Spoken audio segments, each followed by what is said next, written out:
we found out the annual inflation rate for February. It jumped up to 2.6%. Economists were expecting a little closer to 2.2. It was 1.9 in January. Now, what happened? What was behind that big leap?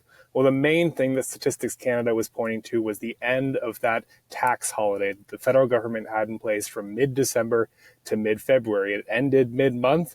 We saw those items that had tax waived for that period. I'm talking about restaurant bills, dining out, talking about children's clothing, a lot of goods that you would buy for gifts, that kind of stuff. Those are waived, in some grocery staples as well. So those taxes came roaring back, and with it, we saw inflation rise as well. The Bank of Canada is trying to walk a very thin line right now when it comes to managing inflation and spurring a little bit of economic movement.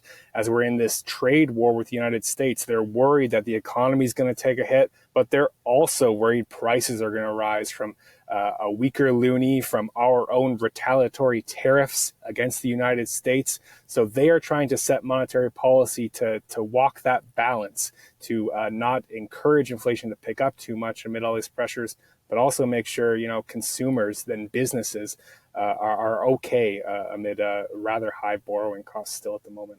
The last thing, in terms of a little bit of relief coming from consumers, is in April, we will see Ottawa roll back the consumer carbon price. You can expect to see some relief at the pumps, on gasoline, and eventually on food at the grocery store, as we see those lower costs on gasoline filter through the transportation costs that it takes to get food from place to place in Canada. So maybe a silver lining coming up, but a lot of pressure at the same time on our inflation metrics.